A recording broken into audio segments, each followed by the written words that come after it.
네, 안녕하세요. 오늘은 우리가 저번 시간 서다현 선생님 수업에 이어서 이 상충곡과 그다음에 울타리 받기라는 작품을 보도록 하겠습니다. 선생님은 제일 처음에 안녕하세요 할 때가 제일 힘든 것 같아요. 뭐 어떻게 해야 될지 좀 애매하고 좀 아무도 없으니까 좀 어색하긴 합니다.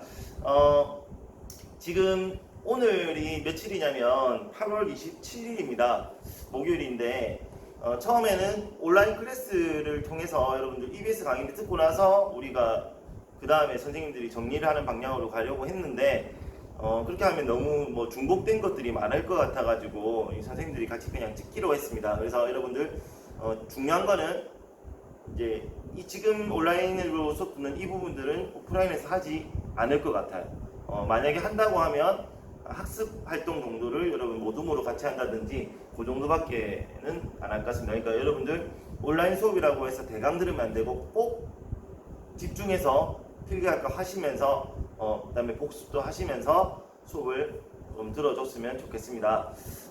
지금 8월 27일자 뉴스를 보니까 어제 확진자가 400명이 넘었습니다. 지금 상황이 1학기 때보다 훨씬 더 심각해진 상황이고 이렇게 된다면 앞으로 계속 이렇게 한 주씩 격주로 나올 가능성이 높아지고 더 심해지면 아예 안 나오는 상태에서 온라인으로만 수업이 진행될 수도 있습니다. 아무쪼록 여러분들 지금 이 사회적 거리를 꼭 지켜서 좀 빨리 이 상황이 좀 진정이 될 수 있도록 여러분 스스로도 좀 집 밖을 나가는 걸 좀 조심하시면 좋을 것 같습니다. 지금 이곳은 1학년 2반 교실이고요. 1학년 1반은 지금 1학년 1반과 교무실 그리고 1학년 10반 같은 경우는 에어컨이 고장났어요. 그래서 지금 선생님들 땀을 뻘뻘 흘리면서 지금 있는데 어쨌든 1학년 2반의 교실을 지금 찬조받았습니다. 조영규 선생님과 1학년 2반 친구들에게 감사 인사를 드리면서 수업 시작하도록 하겠습니다. 오늘 선생님이 같이 할 부분은 아까 말했던 것처럼 상충곡과 그 다음에 울타리 받기라는 작품입니다. 이미 여러분들은 앞 시간에 아마 서다영 선생님 수업을 통해서 가시리와 진달래꽃을 배웠을 거고요. 그게 문학사적으로 어떤 위치에 있는가 이런 것도 아마 수업을 했을 수도 있을 것 같아요. 근데 혹시 모르니까 간단하게 한 번 더 짚고 가도록 하겠습니다. 우선 학습 목표부터 한번 보도록 할까요? 학습 목표 보니까 지금 여기 나옵니다. 문학사의 흐름을 고려하여 상충곡과 울타리 밖을 감상할 수 있다라는 부분인데 잠시만 불 좀 켜고 할게요. 조금 더 밝아졌나요? 똑같은 것 같네. 자, 지금 문학사의 흐름이라는 말이 나와요. 여러분들 공부할 때 사실 그냥 공부하면 안 되고 학습 목표들을 꼭 확인을 하면서 공부하는 게 좋습니다. 이번 단원 같은 경우는 문학사의 흐름이란 말이 지금 각 작품마다 각 소단원마다 꼭 들어가 있습니다. 여러분들 1학기 때 배웠던 문학 부분에서는 뭐냐면 문학의 뭐 가치라든지 혹은 형식이라든지 특징 같은 그런 게 중심이었거든요. 갈래의 특징. 근데 여기서는 그 갈래의 특징을 바탕으로 이제 개별 장르가 어떻게 지금 문학사적으로 위치가 있는가, 서로 영향을 주고받는가 이런 것들을 여러분들이 이제 중심으로 봐야 된다는 거죠. 1학기 때는 시 자체를 읽는 방법, 소설 자체를 읽는 방법을 봤다면 이번 단어는 뭐라고요? 그 갈래별 특징을 꼭 확인을 하셔야 된다. 갈래는 여러분 1학기 때 배웠던 큰 갈래가 있어요. 상위 갈래, 서사, 서정, 극교술이라는 큰 갈래가 있는데 여기서 말하는 갈래는 그런 갈래가 아니고요. 하위 갈래를 말합니다. 세부 갈래, 더 밑에 있는 갈래들을 말합니다. 그걸 좀 기억해 주시고요. 문학사의 흐름을 고려한다고 하니까 우리가 어디서 이걸 확인할 수 있냐면 여러분들 교과서 한번 펴볼까요? 교과서 240쪽에 보면 지금 가시리 진달래꽃 제일 첫 활동인데 여기 보면 간단하게 문학사의 흐름이 나타납니다. 그래서 이거 한번 봅시다. 지금 한번 볼게요. 선생님 같이 내려서 여기 보면 지금 처음에 고조선 건국을 하고 어쩌고저쩌고 이렇게 나오는데요. 크게 볼까요?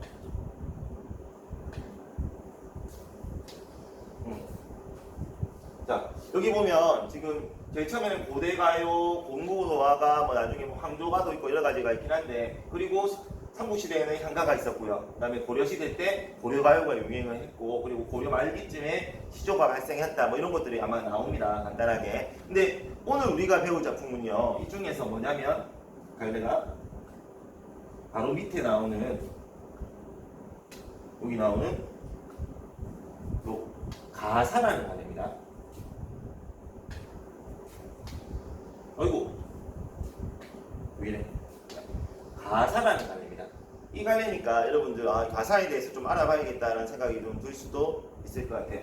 요걸 좀 기억해 주시면서, 근데 가사가 오니까 조선시대에 지금 걸쳐 있네요, 그죠? 그리고 근대까지 가 있습니다. 자, 그리고 또 울타리 바퀴라는 작품은요, 현대시입니다. 이 두 가지를 중심으로 우리가 갈래의 특징이 어떠하며, 그다음에 이 갈래의 어떤 연관성들은 어떠한가에 대해서 이야기해 봅시다. 개별 작품 혹은 갈래상의 연관성을 밝히는 걸 뭐라 부르냐면요, 상호 텍스트성이라고 합니다. 혹은 텍스트 상호성 이렇게 부르기도 합니다. 요거를 중심으로 좀 여러분들이 공부를 좀 해야 된다는 거 유념해 두시면서 갔으면 좋겠습니다. 중간중간에 필기할 부분이 나옵니다. 필기할 부분을 쌤이 원래 수업이라면 기다려주고 있겠지만 이게 온라인이다 보니까 그렇게 못하고 중간에 쌤이 하나 둘 셋 하면 여러분들 딱 잠깐 스페이스바 눌러서 끊어주시고 그 다음 필기할 거 하고 다시 그 다음 부분 들어주시면 좋을 것 같습니다. 별일 없으면 아마 이 강의는 3강 정도로 진행이 됩니다. 오늘 좀 알아두시고 수업 시작하도록 하겠습니다. 자, 잠시만요. 이거 안 됐나? 왜 안 될까요? 자, 선생님 잠깐 사라지겠습니다.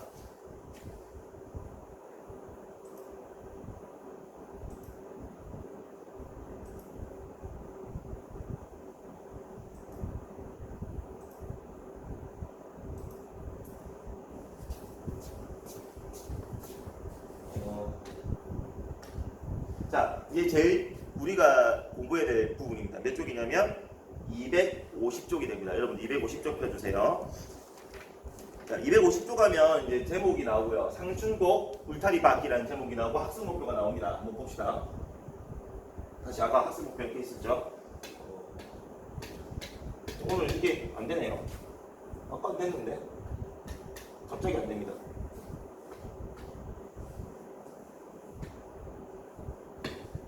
아까 첫 번째 학습 목표를 받고 두 번째 학습 목표 상충국과 울타리 바퀴에 나타난 이번에는 이것도 중요하겠네, 그죠? 한국 문학의 고유한 특성에 대해서 알아보래요. 지금 아까 상호 텍스트성 얘기했죠.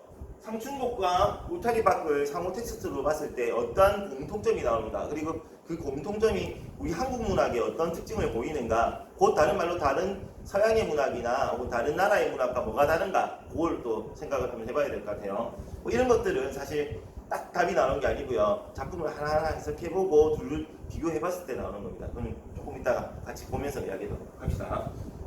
요건 끌게요. 자, 이제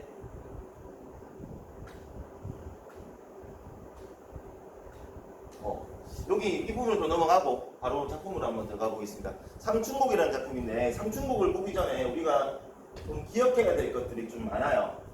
특히 이 상춘곡의 갈래가 가사이기 때문에 이 가사라는 게 어떤 것인가에 대해서 우리가 좀 생각을 좀 하고 넘어가야 됩니다. 좀 외울 것도 좀 있고, 그 다음에 이걸 알아야지 가사 작품 자체에서 해석이 훨씬 편해집니다. 그래서 여러분들 그걸 하나하나 한번 짚어 가보도록 합시다. 우선 첫 번째 쌤이 여러분들하고 이야기할 내용들이 뭐냐면 바로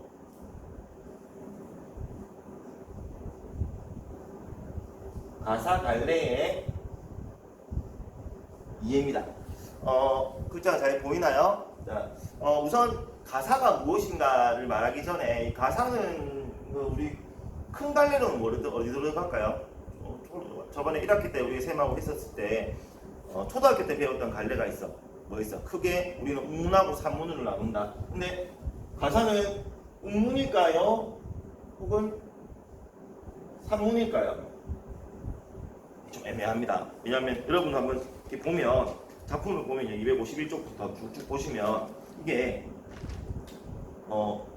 여기서는 이렇게 행이 나눠져 있죠, 그죠? 근데 실제로 작품은 행이 나눠져 있지 않습니다. 쭉 이어져 갑니다. 그러면 그렇게 봤을 때는 거의 3분에 가깝거든요. 하지만 이거는 시가 장르입니다. 그래서 여러분들 기억해야 될 게 음문이다라는 거. 근데 뭐 가사 가지고 이게 웅문이냐 산문이냐 묻지는 않습니다. 둘의 특징을 다 가지고 있거든요. 그리고 이제 여러분들 서정, 서사,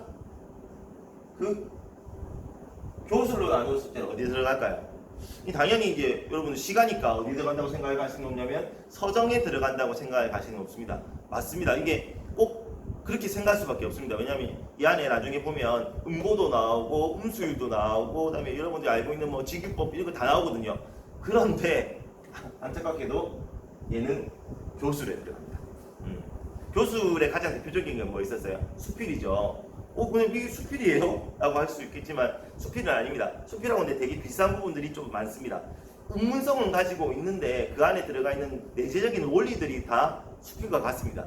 기본적으로 수필이 여러분들 서정, 서사, 극과 가장 다른 점이 뭐였어요? 서술자가 본인이죠. 마찬가지입니다.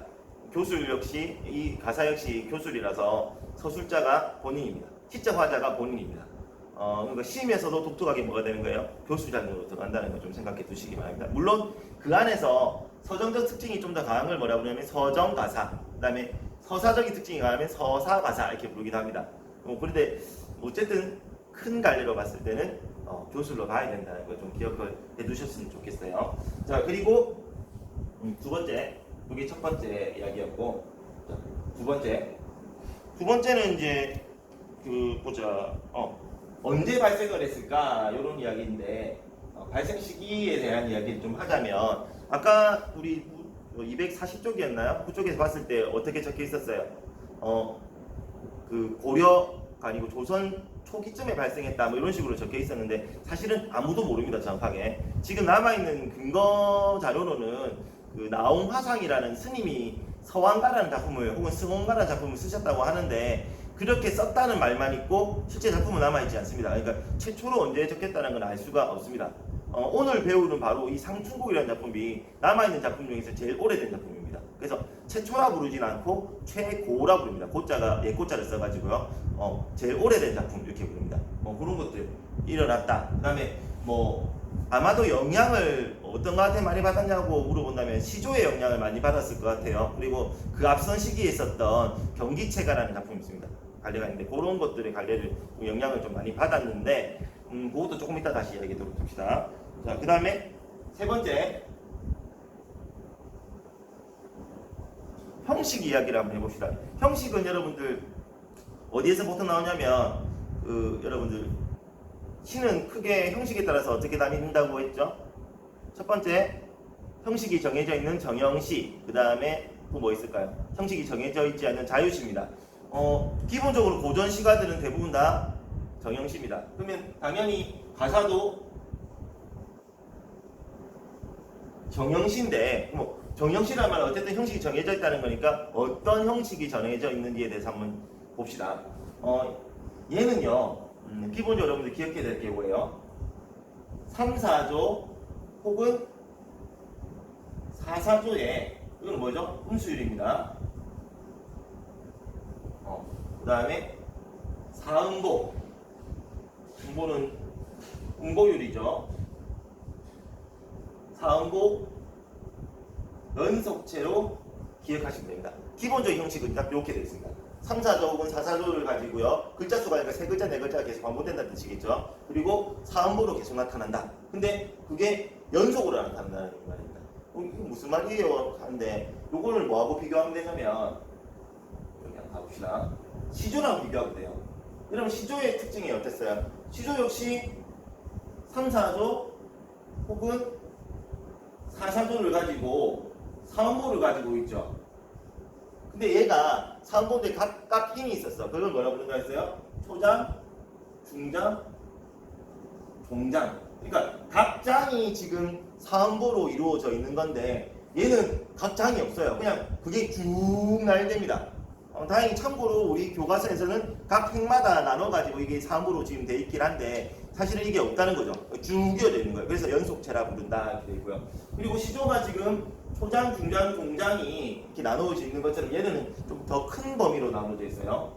서사, 본사, 결사의 구조를 가집니다. 서사본사 결사는 기승전결 이거 좀 비슷합니다. 그 기서결처럼 나눈 건데 세 개로 어쨌든 나눠놨다.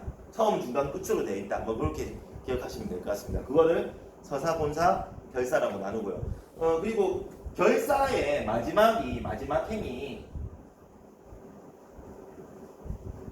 크게 두 가지로 나뉘어요. 뭐냐면 첫 번째 시조의 종전과 유사한 경우가 있고요. 그 다음에 시조의 종전과 유사하지 않은 경우가 있어요. 그래서 보통 일반적으로 조선 전기 가사들이 시조의 종전과 유사한 경우가 많고 후기 가사들이 보통 아닌 경우가 많은데 어쨌든 이 시조의 종전과 유사하다는 작품들은 뭐라고 하냐면 이거를 보이죠? 정격 가사라고 부르고 얘를 변격 가사라고 부릅니다.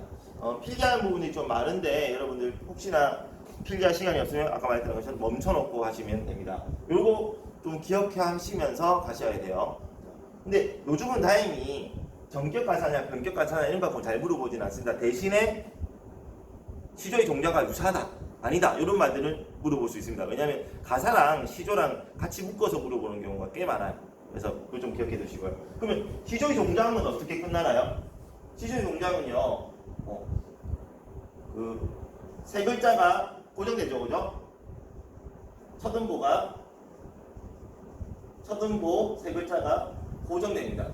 그리고 뒤에는 3호, 4삼 이런 식으로 보통 끝나는 경우가 많죠. 아무튼 이렇다들 뭐 어쩌하리 뭐 이렇게 나타나는 경우가 많은데 그런 것들 이 좀 비싼 애들을 뭐라 부른다? 정격가사라 부르고요. 그 다음에 아닌 경우는 변격가사라 부른다. 그럼 상충곡은 어떠한 건지에 대해서 나중에 작품을 실제로 보면서 한번 이야기해 보도록 합시다. 자, 그 다음에 이번에는 네 번째 가사의 종류에 대해서 한번 알아보도록 합시다. 가사가 사실 꽤 오랜 기간 동안 불려왔기 때문에 이게 좀 종류가 많긴 해요. 종류 보기 전에 그 잠깐 이야기합시다. 사실 아까 선생님이 시조랑 가장 영향을 많이 같이 받았다고 하는데 실제 이름이 옛날에 가사의 이름이 가사를 안 부리고 어떻게 부르냐면 가사는 장가라 불리고요. 길다고 해서 그 다음에 시조는 단가라 불렀어요. 그러니까 거의 형식상에서 차이가 많이 없습니다. 짧으냐 길냐 그 정도 차이입니다. 그게 이제 나중에 시조가 워낙 더 인기가 많다 보니까 그 문헌상에서 시절 가조라 해가지고 뭐냐면 유행가라는 뜻입니다. 시절 가조는. 그래서 합쳐진 말이 줄여진 말이 시조고요. 그다음에 가사는 이제 뭐 그냥 가사로 불렀겠죠. 어쨌든 짧으냐 기냐의 차이라 이런 게 좀 있었다는 것도 좀 기억해 주시면 좋을 것 같아요. 자, 그다음 종류 한번 가봅시다. 기본적으로 종류는 이렇게 나눌 수 있을 것 같아요. 지금 여기다 쓰면 좀 그러면 시기에 따라서 크게 두 가지로 나뉩니다. 시기에 따라서 어떻게 나눌 수 있냐면 조선 전기에 쓴 건 전기가사, 뒤에 쓴 건 후기가사. 그 다음에 또 뭐 내용상의 특징에 따라, 뭐 신문상의 특징에 따라서 누가 썼느냐에 따라서 양반이 썼으면 양반가사, 서민이 썼으면 서민가사 혹은 뭐 평민가사 이렇게 부릅니다. 보통 시조도 마찬가지고 가사도 마찬가지인데 전기 시조에 양반 시조들이 많고 평민 시조란다. 양반 가사들이 훨씬 더 많습니다. 후기에 가면 갈수록 이제 평민들에게 전파가 되면서 많이 쓰기 시작하죠. 그 다음에 내용상에서 봤을 때 기본적으로 이런 것들이 많아요. 여러분들 은일가사. 우리 오늘 배울 상충곡이 은일가사입니다. 상속에 숨어가지고 사는 삶에 대한 이야기. 그 다음에 유배가스테스는 유배가사. 유배가사는요 보통 이게 또 뭐라 연결되면 연궁가사랑 같이 연결이 돼요. 연궁가사는 뭐냐면 임금님을 그리워하는 내용이거든요. 유배가사들이 보통 임금님을 많이 그리워하겠죠. 물론 원망도 하겠지만 글로 쓸 때는 그렇죠. 나 그리워요 이렇게 표현하는 경우가 많습니다. 그거 합쳐가지고 보통 충신연주지사 이렇게 부르기도 합니다. 나중에 그런 말이 나오면 이게 연궁가사에 대한 이야기구나 라고 생각하시면 될 것 같아요. 그리고 어디 놀러 가가지고 쓰는 거 혹은 저기 외국이나 이런 데 가서 내가 돌아다닌 거 굳이 치면 여러분 현대 기행문하고 똑같은 게 있어요. 그걸 뭐라고 하냐면 기행가사라고 합니다. 그 다음에 또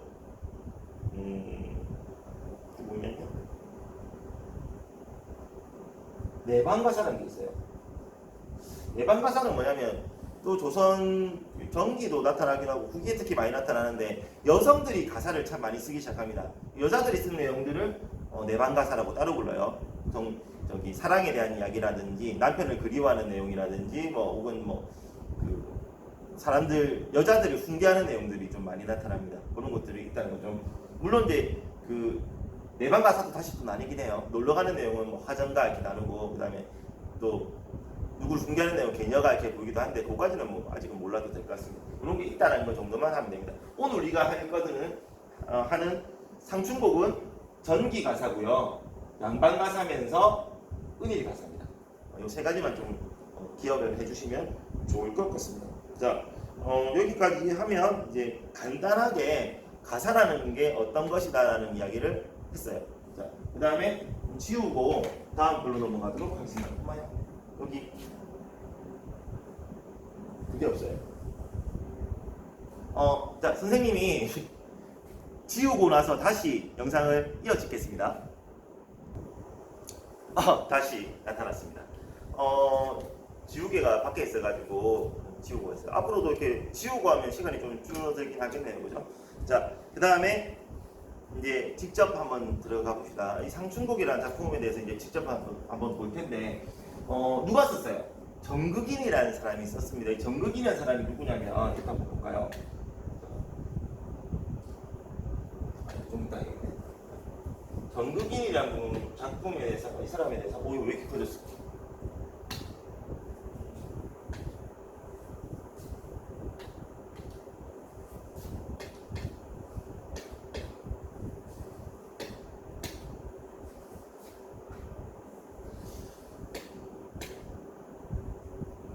여기. 자, 정극인이라는 분은 아까 말했듯이 지금 최고 오래된 그 상춘곡이라는 작품을 가사에 제일 오래된 작품을 쓰신 분인데 오래 사셨어요. 여기 지금 나와 있는데 몇 살? 81세까지 사셨습니다. 조선 전기 사람인데 81세면 정말 장수한 거죠. 이분이 세종 당시에 처음에 관직에 올라가셨다가 언제까지 가셨냐면 성종까지 가셨어요. 여러분들 태정태세, 세부터 태세, 문단세, 그 다음에 예성이죠. 임금을 5명이나 거쳤습니다. 대단한 사람입니다, 이분이. 세종 당시에 뭐 어떤 일이 있어가지고 유배를 한번 가셨대요. 세종대왕님이 웬만하면 유배 잘 안 보냈는데 유배를 보냈습니다. 성격이 아주 좀 갈갈하신 분인 것 같아요. 그러다가 문종, 그러니까 세종의 아들이었던 문종 1년 때 다시 또 등극됐다가 그 다음에 자 누구예요? 문종의 동생인 수양대군이 나라를 자기가 삼키는 바람에 그때 다시 또 내려갑니다. 관직을 그만두고 그리고 또 1년도 안 돼서 다시 세조가 부르니까 다시 또 관직을 가셨다가 그 다음에 이제 예종부터 성종까지 일을 하다가 이제 나오십니다. 능력이 되게 좋으셨나봐요. 이렇게 사람들이 왕들이 막 그렇게 계속 불렀던 거 보면. 그리고 이제 81세였을 일단 81세는 알겠죠. 그 전에 이제 나이가 많이 드시고 나서 이게 이제 이제 내려오셔서 그 다음부터는 편안한 삶을 사셨는데 실제로 이게 이제 편안한 삶을 사실 때의 내용이라서 내용도 그런 것들이 좀 많습니다. 여러분 이분의 호가 불우원입니다. 불우원이 뜻이 뭐냐면 여기 밑에 나오는데 근심이 없다. 81세까지 사시니까 그렇겠죠. 이제 모든 삶을 다 살아보셨고 국난도 겪어보고 막 이것저것 다 겪은 사람이라서 아마 세상살이가 다 별거 아니라는 걸 아마 생각을 하고 사셨을 수도 있을 것 같긴 해요. 그게 어떻게 여기서 드러나는지 한번 보도록 합시다. 자, 그리고 이제 작품을 한번 보면 제목이 상춘곡이에요. 여러분들 시든 소설이든 무조건 제목을 좀 중시해야 됩니다. 그냥 넘겨버리면 안 돼요. 제목이 상춘곡인데 그럼 상춘곡의 뜻이 무엇일까라는 이야기를 한번 해봅시다. 상춘곡, 상자가요. 여러분들 감상하다 할 때 상자거든요. 감상하다 할 때 상자고 춘자가 뭐예요? 춘자가 봄춘자입니다. 그러면 뜻이 어떻게 될까요? 상춘곡 하면 상춘곡은 봄을 감상하는 노래 이 정도로 볼 수 있을 것 같죠, 그죠? 봄을 감상하는 노래. 제목부터 어떻게 나타나요? 뭔가 좀 유유자적한 그런 것들이 느껴지죠, 그죠? 봄을 감상하면서 따뜻한 봄에 진달래꽃도 보고 벚꽃도 보고 하겠죠, 그죠? 물론 여기서 벚꽃은 나타나지 않습니다. 자, 아무튼 한번 이제 시를 각각 보기 전에 상춘곡의 우선 문학사적 의의부터 잠깐 이야기를 하고 가자면, 아까 이게 어떤 작품이라고 했어요?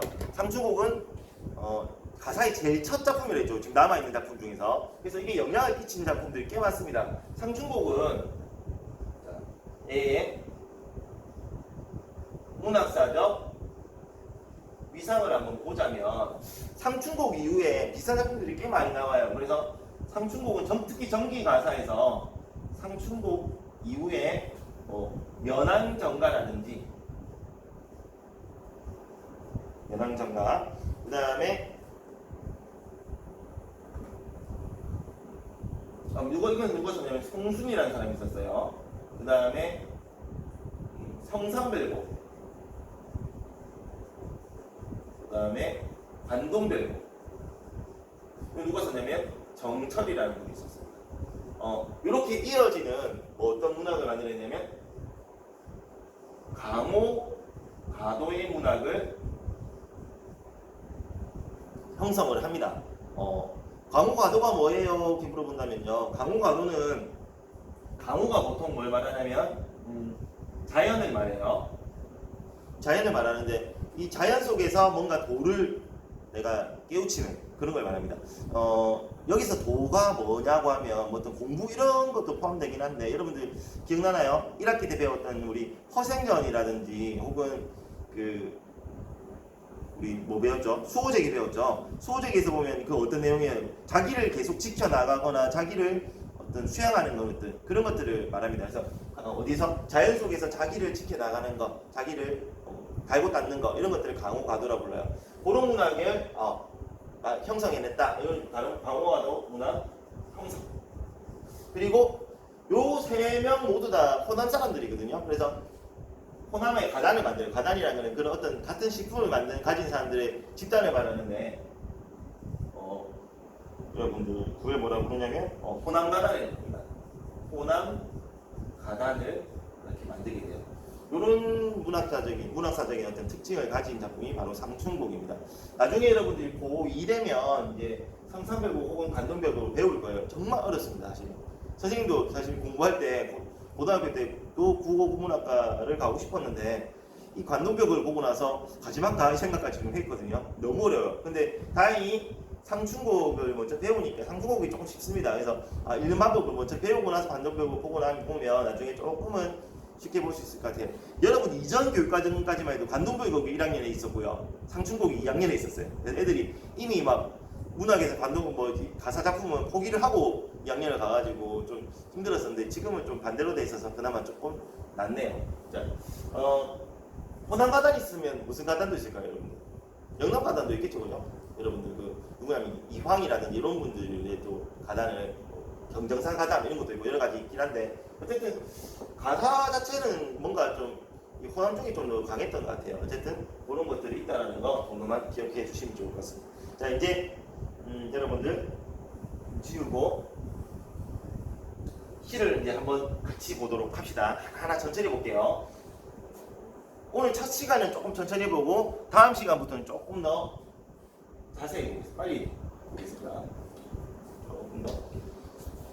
좀 더 크게 보겠습니다. 여러분들 지금 왼쪽에 보면 이 본문 원문이 있고요. 오른쪽에가 지금 뭐냐면 번역본이에요. 되도록이면 번역본은 안 보는 게 좋습니다. 제일 처음 한 번만 보고요. 그 다음부터는 안 보는 게 좋습니다. 왜냐하면 이걸 보면 뭔가 아는 것 같아요. 근데 나중에 실제 시험에는 이거 안 나올 수도 있거든요.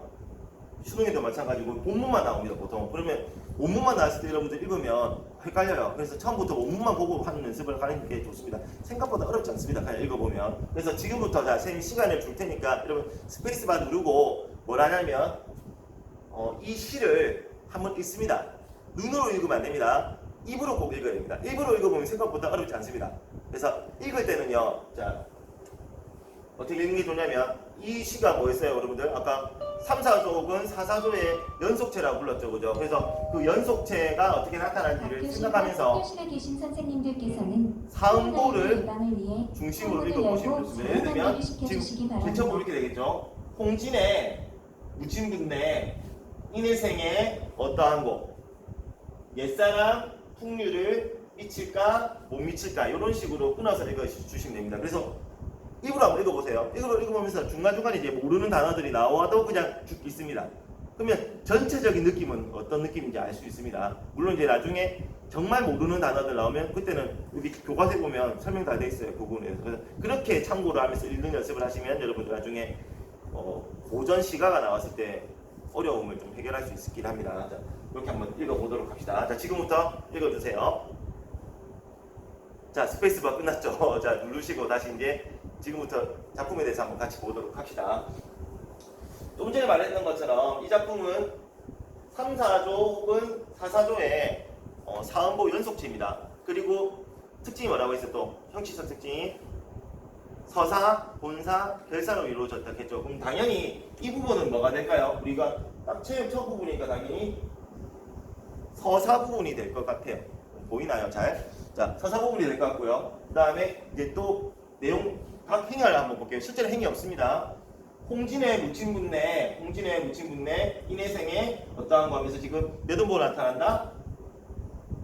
사음보로 나타납니다. 그리고 글자수를 봅시다. 3, 4, 4로 나타나고요. 밑에는 3, 3, 3, 4 이렇게 나타나네요. 전체적으로요. 저번에도 이렇게 때 말했지만 음수율은 우리나라에서 정확하게 지켜지지 않습니다. 대강 그렇게 나타나면 뭐 그렇다 이렇게 갑니다. 그래서 보면 전체적으로 3, 4가 많이 나타나네요. 그죠? 중간식이 3, 3도 있고 4, 4도 있긴 하지만 그래서 이거는 아마 3, 4조의 사음보 연속체다 이렇게 보면 될 것 같아요. 자, 이제 내용상의 특징을 한번 보도록 합니다. 서사에서는 어떤 내용이 나오는가? 당연히 일반적인 글도 마찬가지로 서사에서는 주제의식을 드러내진 않습니다. 보통 뭐 주제의식 드러내는 경우도 있지만 서사는 보통 뭐예요? 이러한 건데 독자의 호기심도 유발하고 뭐 이런 것들이 좀 많겠죠, 그죠? 한번 봅시다. 홍진의 무친분내 인해생에 어떠한 거 이렇게 됐습니다. 홍진이 뭔지는 모르겠으나 밑에 보니까 여기 적혀있죠. 홍진은 번거롭고 속된 세상을 비유적으로 이런 말 이렇게 봐가지고 왜 이렇게 비운가 이렇게 할 수 있는데 정확히 말하면 홍진은요 거마 혹은 마차가 일으키는 붉은 먼지입니다. 그러면 이렇게 다시 한번 봅시다. 마차가 일으키는 붉은 먼지 속에 묻힌 분들 인해생애, 나의 생애가 어떠합니까? 라고 물어봅니다. 마지막에 뭐 따고 하니까 이거 물어보고 있는 거거든요. 지금 응법입니다. 이게 왜 해석이 속생에 묻힌 분들을 이렇게 돼버릴까요? 왜냐면 마차가 뭐 하는 거예요 지금? 마차가 먼지를 일으켜요. 마차가 먼지를 일으키는 말은 누가 산다는 뜻일까요? 사람들이 사는 곳이라는 뜻이죠.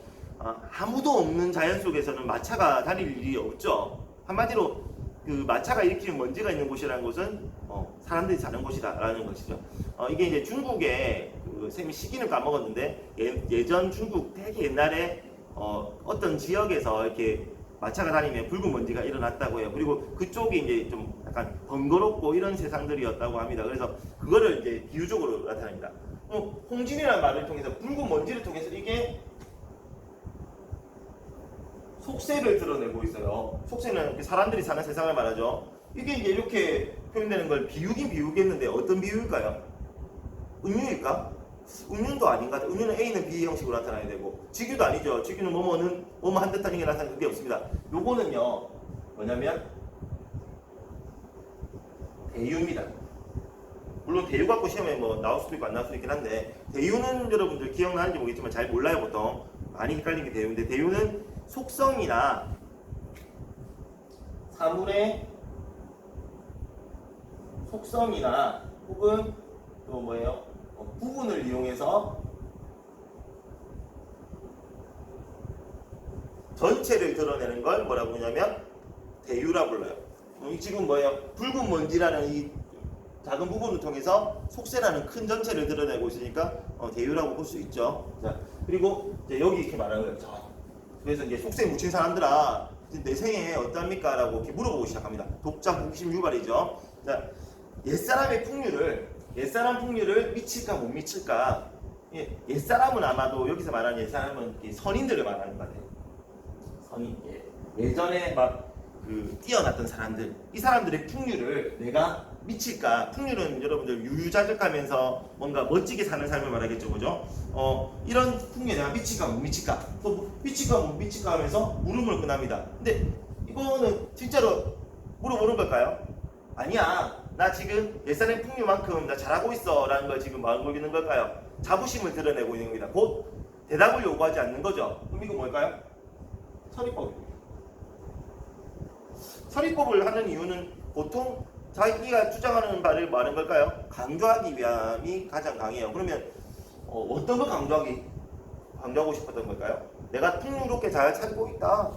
아주 막 유자익하게 살고 있어라고 하면서 자기의 어떤 자랑을 하는 거죠. 그래서 아마도 이것 중에서 지금 산속의 삶에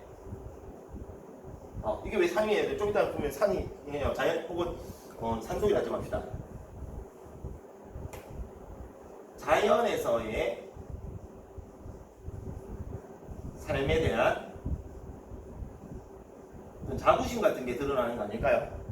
그렇게 해석할 수 있을 것 같아요. 자, 그리고 천지가 남자 몸이 나만하니만큼만은 천지가 남자 몸이 날만한 이거는 나만한이고요. 나만하니 이는 사람이겠죠. 나만한 사람이 학원만이라는 말이 나오는데 한자가요. 여러분들 이미 이제 요 수업 들을 때쯤이면 아마도 여러분들 그 후민정 서문을 배웠을 거예요. 그래서 거기 보면 조선시대 때 이 하랑 뜻이 다르다는 걸 아마 배웠을 겁니다. 이 밑에 게 뭘까요? 많다는 뜻입니다. 그래서 학원만은 하면 이거 뭐가 되냐면 자 이거는 많건만 이렇게 됩니다. 자, 천지간에 남자 중에서 나만한 사람 참 많지만 자 살림에 선생님이 살림을 적었어 처음에. 자 살림 산속에 묻혀 있어 지락은 이제 즐거움을 되죠. 즐거움을 모르겠는가 말할 건가 모르겠는가라고 또 다시 묻습니다. 이 또 뭘까요? 서리법이네요. 나 이미 알고 있다는 뜻이죠. 나 지금 천지간에 나 같은 사람도 많겠지만 그렇다고 해서 내가 너 속세에 없다고 해서 이게 즐거움 모르겠을까? 나 알고 있어 라는 이야기를 하고 있습니다. 그 다음에 밑에 봅시다. 수관모옥을 벽계수 앞에 두고 수관모옥은요 여러분들 뜻이 뭐냐면 작은 초가집을 말합니다. 작은 초가집을 벽계수 앞에 두고 벽계수는 맑은 물을 말하죠. 맑은 시냇물을 앞에 두고 지금 뭘까요? 지금 딱 봐도 지금 무슨 우리 그 펜션 같은 데 있는 것 같죠, 그죠? 아주 산속에 즐거운 곳에 살고 있는 것 같아. 자, 송죽 울룰리에 송죽은 소나무와 뭘까요? 대나무입니다. 울룰리는 뭐냐면 뜻이 아주 울창하다는 뜻이거든요. 그러니까 소나무와 대나무가 아주 울창한 곳에 여러분 시간 좀 볼게요. 울창한 곳에 풍월 주인이 되었다. 풍월 주인. 풍월은 이제 뭐냐면 바람 풍자에 달월자입니다. 한마디로 자연 속이 자연이라고 할 수 있을 것 같아요. 자연의 주인이 되었어라고 합니다. 내가 결국 지금 여기까지 서산인데 서산의 내용이 뭘까요 지금? 지금 어디 살고 있다고요? 나 지금 산속에 살고 있는데 속세 사람들아 내 삶 어떠한 거니? 나 지금 되게 즐겁게 잘 살고 있어. 그리고 거의 나는 뭐야? 자연의 주인이 됐어 라고 하면서 지금 여기서도 아마 자부심을 가지고 있는 것 같아요. 그리고 이제 나중에 나오지만 이 사람이 지금 어디 살고 있어? 작은 초가집에 살고 있는 것 같아요. 그죠? 근데 산속에 있는 작은 초가집, 산속에 살아도 뭐 할 수 있어요? 아주 거창하게 집을 짓고 살 수 있습니다. 근데 작게 아주 조촐하게 소박하게 살고 있는 것 같아요. 여기서 보면 우리가 또 한 가지 알 수 있는 게 바로 여기다 적겠습니다. 이 사람의 삶의 태도를 알 수가 있는데 삶의 태도가 뭘까요? 바로 소박한 삶을 알 수가 있겠죠. 이 소박한 건 나중에 아마 다음 시간쯤 선생님이 설명할 것 같은데 다음 시간에 뭐로 설명을 주냐면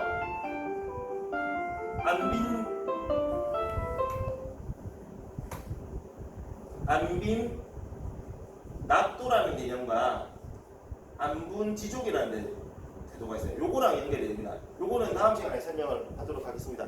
시간이 지금 한 40분 정도 됐는데 여러분들 중간에 필기하는 시간이라든지 그